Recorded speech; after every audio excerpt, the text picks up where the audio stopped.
Today we're taking a look at the Rainbird TM2 irrigation controller. So this is a mains powered controller suitable for indoor and outdoor use. It's compatible with any 24-volt solenoid valves. This one that we have here is the 4-zone model. However, it is available in a 6, an 8 and a 12-zone model for those larger irrigation systems. The TM2 does not have Wi-Fi built in. However, it is compatible with the Rainbird Link 2 Wi-Fi adapter should you want the smart capabilities from Rainbird. So taking a look inside of the box, you'll find that you have the timer itself. You'll notice this doesn't come with the mains power lead attached. This isn't included, so you will need to fit that yourself. We recommend you get a qualified electrician to do that for you. You'll also find the screws and wall plugs to attach the controller to the wall, as well as the manual for the timer, which we always recommend you have a browse through, because this contains some really good information for the timer. In addition to those bits, you also get a programming chart, which is affixed onto the inside of the lid. This is handy if you just want to keep track of what your usual programming options. So just inside this box here, you have the transformer to convert your 240 volt down to the 24 volt that the valves will use. So we'll take a look at that in just a second. You have an accessory slot here. This is for the Wi-Fi Link 2. You can plug that in to gain the Wi-Fi capabilities of the timer. First two ports here are just for the power, and you'll see they're labelled as 24 VAC. They're already fitted, so you shouldn't have to do anything with those. Next two ports are labelled as sensor ports. This timer is compatible with the Rainbird RSD rain sensor as well as the Wi-Fi option, but currently it just has the jumper cable in. If you're not using a sensor, you want to make sure that you keep this cable installed. However, if you are fitting a rain sensor, this yellow one here can be removed and the rain sensor plugged in its place. We have the C port here, which is known as the common port. We'll show you how that connects up to valves in just a moment. We have the M port, otherwise known as the master port. This is usually used for either a master valve or a pump start relay. And then we have our number ports, which we'd wire up our valves. Now, when we program this timer, when we set a start time, it will work through all of these ports, starting at 1 and working its way through. So wherever you plug in your valve, if you want them to be in a certain order, just make sure that the ones you want to start first are in the first socket, and then so on and so forth from there. So the TM2 works on a VAC current, or an alternating current. That means a current must pass through two terminals in order to open the valve. So although this is covered in the manual, we wanted to just quickly show you how you would wire up a valve to the controller, just so you've got a bit of base knowledge before you proceed.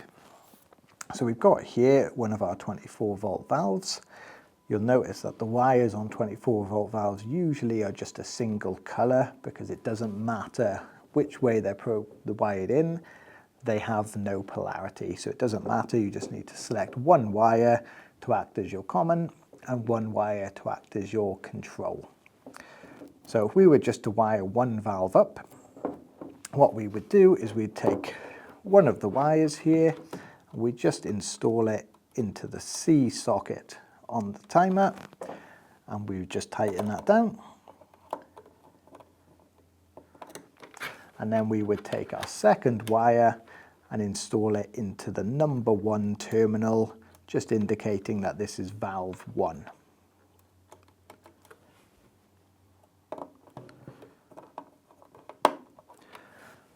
That valve would now be ready to use, so power would always be supplied down the common. However, when the valve is activated, power is also supplied to outlet 1 here, causing the valve to open. Now, of course, that raises the question, what happens if you have more than one valve? Will you follow the same convention by taking one of the wires and also installing that to the common? So you may have a group of wires to the common, and then taking the second wire and installing that to socket 2, socket 3 and socket 4 and so forth. In some cases though, your valves may not be right next to the timer. The wiring up is exactly the same, the only difference being is you may have a multi-core cable that is actually running from the timer to the valves. However, you'd still have one of those cables on the multi-core going to the common and joining all the commons at the valves, and then you'd have single wires going to the number terminals depending on which valve it's wired up to. This is shown in the manual, but just wanted to give you a quick rundown of how that all works. So first thing we want to do is just set the current date and time. So we're going to use this dial here, turn it over to date and time. And you should see on the screen here, we've got day and 07 flashing. Now it's currently the 14th of January. So what I'm going to do is use the plus here to navigate upwards until I find 14. And then it's also showing that it's currently December. We're in January, so I'm going to use this arrow to move across to the month. And again, use the plus to change that to January. We're not in year 22, so again, I'm using the arrow to navigate and the plus to change that to 26. Now that I'm happy with that, I can use the arrow again, and you should find now the screen changes to the current time. Yes, it does. This is actually correct that it's 11:07. So if that's correct, again, you can use the arrow and use the arrow again. No need to change it. And you do have the choice then to either use the 24-hour clock or the 12-hour clock. We're going to leave it on 24. There we are. The current time and date is set. So next we can move over to start times. So start times is where most people trip up with this controller in terms of how it works. So what we want to do is we want to just turn this dial over to the start times, and you'll see the screen has now changed to ask us for the first start time. The way this controller works is the start time refers to the start time of all of the ports. Meaning if we were to set this at say 9 AM, port 1 would open at 9 AM, complete its cycle, and then directly move on to port 2, port 3 and port 4, etc, etc. You do not need to put a start time in for each port. If you've got more advanced programming needs, we'll cover them later, but just remember the start time is essentially the kickoff time for all your watering, not just zone 1. So what we're going to do is we're going to edit this now. Currently it's showing as the first start time is off. I'm going to program this for 9 AM. So what I'm going to do is just use the plus arrow, and now it's given us a time screen. And I'm just going to increase that till I get to the correct time.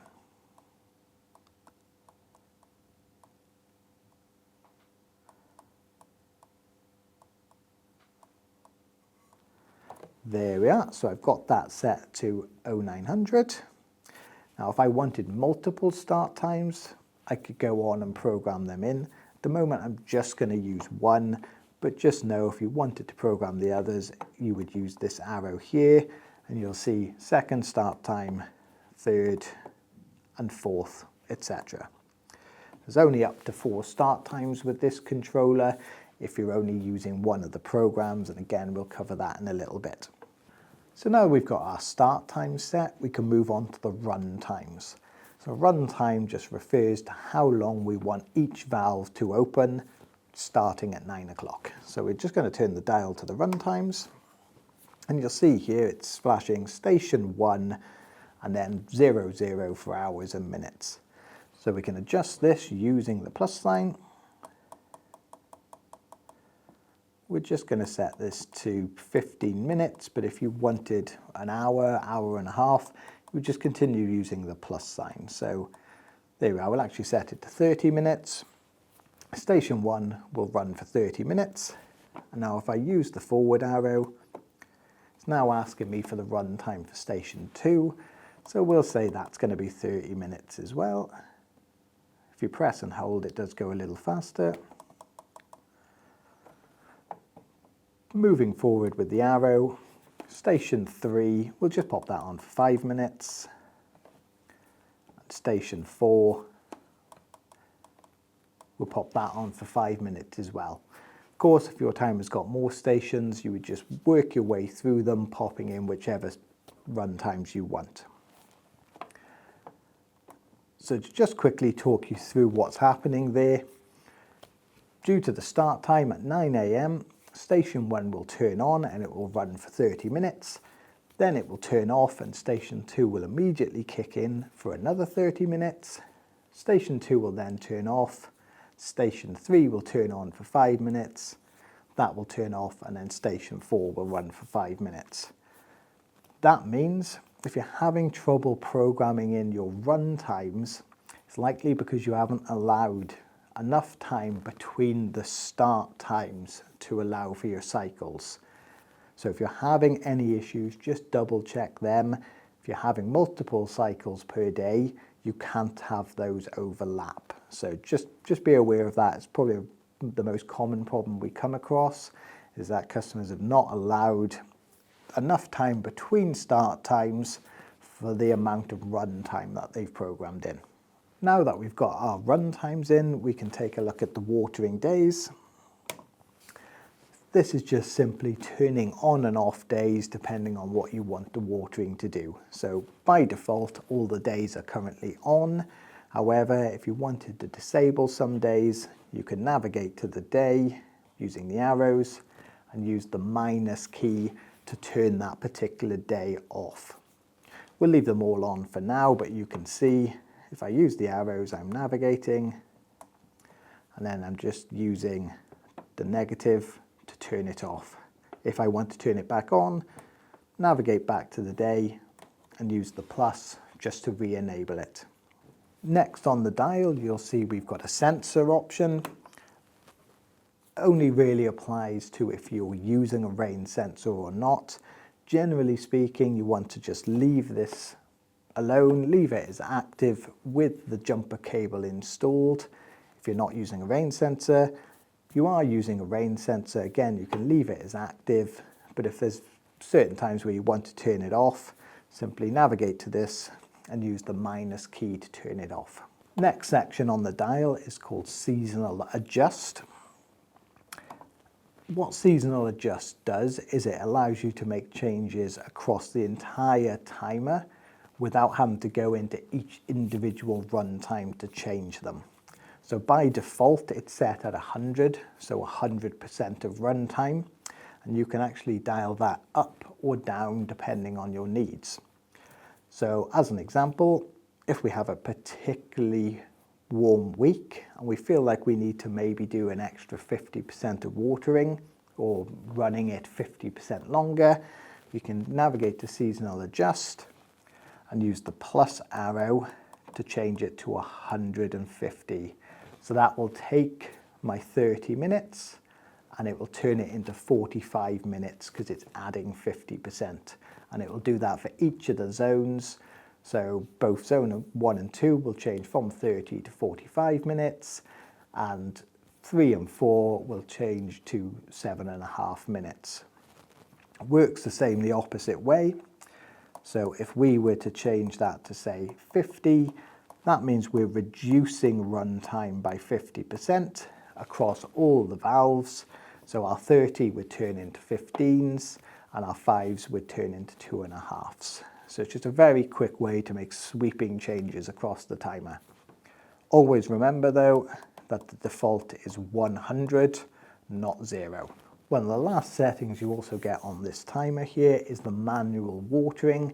This is just if you want to do a little top up and look after it manually. So you just simply turn the dial to manual watering, set the number of minutes you want that to water for using the plus and minus, and then you can press the forward arrow, just press and hold it, and that will commence manual watering.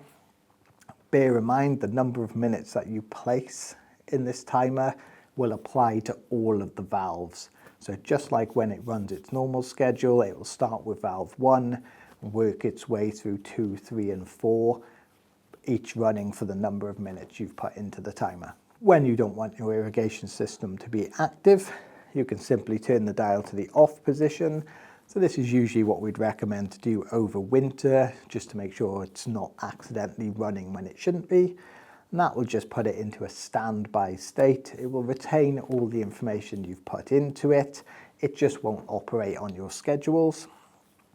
However, during the summer, once you've gone through and you've programmed in all your options, always remember to turn the dial to the auto position. Otherwise, those bits and pieces that you've popped into the timer won't run on the schedule. So you want to work your way through the dial. Once you're happy you've filled everything in, move the dial to the auto position and your system's ready to use. So earlier I did mention that you can have more complex watering schedules. That comes in using the program select. So if you're running all of your programs, say for instance, once a day, every day, you won't really need to worry about program select. However, you may be in a scenario where you want to run all the valves every day once, but then only some of the valves for a second time in the evening. You'll find you won't be able to do that on one programming schedule. So how we would do that is by using this program select as we navigate around the clock here to add some extra schedules. So for instance, usually this is going to apply to the start times and the run times. So if I go into start time, it currently shows program A. However, if I hit program select, that now changes to program B. So what I'm going to do, as we did earlier, program A is due to start at 9 AM. I'm going to add a program B to start at 9 PM. So just programming it the exact same way we did before. Just looking for 21.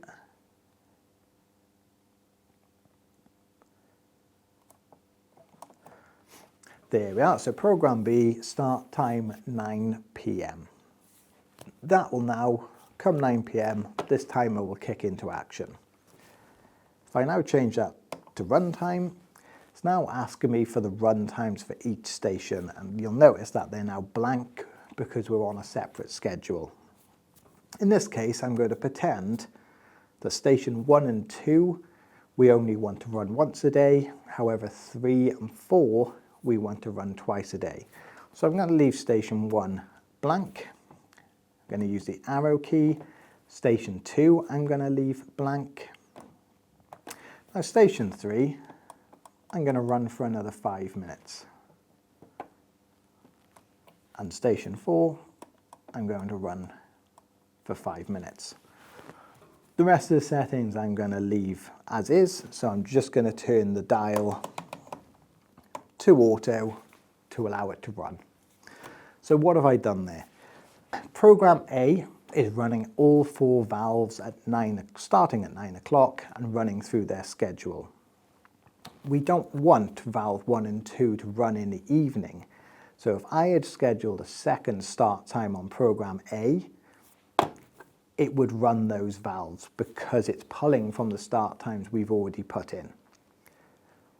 By using the second programming line, it allows me to have separate run times, which I can then leave blank, meaning I can have certain valves running for a second time of the day while excluding others.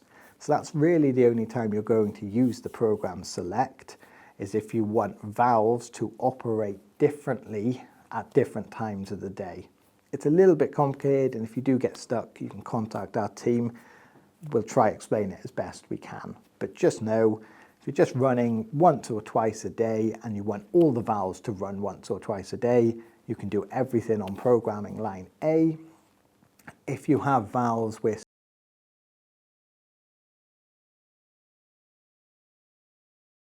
So one last thing to cover is just what you need to do with this controller at winter. So the controller itself is not linked up to any water source, so it's safe there. What you'll want to do is just turn the dial into the off position. That'll just disable any automatic watering schedules you've got programmed into it. Of course, you'll want to go through the winterization of the solenoid valves and make sure that they're all drained down. But for the controller, it's just a case of turning it into the off position, closing it up and making sure that that lid is fully closed. So you can find the Rainbird TM2 controller on our website, easygardenirrigation.co.uk. And if you've got any more questions regarding the unit, you can speak to our staff there. We're always happy to help.